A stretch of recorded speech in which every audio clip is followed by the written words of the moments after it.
Yes, I am planning my second baby, even though I am a single teen mom. Hey guys, it's Kat. I know this is a little bit different because, well, I just like to switch up the location in general. I love, there's literal trash right here. That's awesome. That just explains mother life. Like, I don't know where else I put it there because it's a changing pad. But this is where the window is. So this is it. Okay, I'm gonna get into this. So I know a lot of people had seen me asking different advice on things like maybe breastfeeding when I'm not breastfeeding right now, baby products, just different things. And a few people had asked me if I was planning a second baby. Yes, I am planning my second baby, even though I am a single teen mom. So to be fair, planning this, there were some complications going on, some other things that like made it more realistic to be planning it. But also, I planned it despite the fact that I do not have intentions of having any more kids for a hot minute. Whether hot minute means a year or 10 years, I don't know, it just depends on what the plan is for my life. I wanted to plan it because I wanted everything, the general idea of how I wanted things to be, just an advice thing for me to look back on when it comes time to planning my second baby. Could an accident happen? I guess, yeah. Technically, there's not out of the, that could be a thing.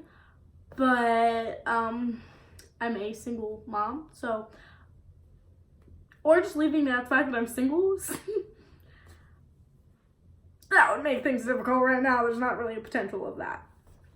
But that doesn't mean that, like, I don't know. I don't know what's in store for me. So, yes, I do have it kind of planned out. Not, like, how I want things to go entirely, but just, like, a little advice thing, things that I would want, etc. And, so it also, like, keeps me from having another baby until, like, not the ideal circumstances, because obviously first time around wasn't ideal circumstances, but just like what I would want for my second kid, and just like some guidelines for myself for what because I might forget, because, you know, maybe by the time I go to have another, she's like 6, and I totally forget things that I wanted and like regretted doing or would do differently or whatever. So I have made a thing, note to self, and that is about it. Why? Because I'm crazy. No, I just, again, didn't want to forget. And yeah, so I am planning my second baby, but not because I'm pregnant, not because I'm having one anytime soon, not because there's even a potential of me having one, just because I wanted to do it. Despite the fact that pregnancy felt like it was dragging the whole time, and I literally had so much time spent in research, I feel like you have to know what to research, because if you're just researching stuff, I went through so many things and I didn't know what to research, so I just researched anything, and then maybe reading one article triggered me to go to another, and I read so much on stuff that I did not even use, and so I didn't know what to research. And now that I'm a mom and I pay more attention to things that are related to motherhood, I am basically making note of everything that intrigues my interest, or actually looking into it if it's relevant to the age that she's at or the ages we're coming up upon. I have all kinds of stuff planned out. I have name options. I have birth plan options, and who knows, by the time I have a kid, maybe there's even more options. I have just the general idea of things that I liked with my first pregnancy, birth plan, all of it, and things that I didn't like, the hospital, not that I didn't like the hospital, but things about it, and like options that I had that I didn't realize I had, ways to go about things that I didn't realize were an option. Basically all my options with everything, how to go about certain things with pregnancy, all of it.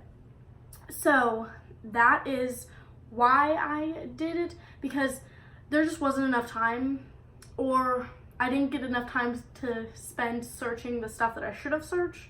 So I'm making a diary, I don't know what to call it, of pregnancy information, birth information, baby information, all that jazz for myself, a note to self, to future self, for having a kid, another kid, my second kid. And things could, like I said, be quite different by the time that time comes around. because every single year, every single day, they're coming up with crazy new things. So who knows? And maybe I won't even live where I'm at. So maybe the options that I want, I'll have even more options. Maybe I'll get the ideal birth plan. Watch, like I'll have the hospital that will allow for my, like, what I would ideally want to happen for my birth. Like, I don't want to do a home birth, for an example, as of right now. I want to do basically a home birth, but in a hospital, like all the elements of a home birth, but in a hospital. And I know a hospital that allows that, but watch, I'd like have to have a C-section or something. Things just never go as planned anyways, but I would like to at least have an idea of what I want, because when I went into it, I did not know. And throughout the beginning of my pregnancy, I wasn't even worried about labor and delivery because I was just so stressed about everything else that I didn't have time to worry about it. So like I said, I just didn't look into it as much. And the best place I found information of options that I have was YouTube. YouTube and other people around me. The actual internet most of the time just says the typical basic things like you can get the epidural, but you don't have to. You can be induced or wait until you give birth unless it meets the point where your midwife has to induce you or do a C-section or whatever it is.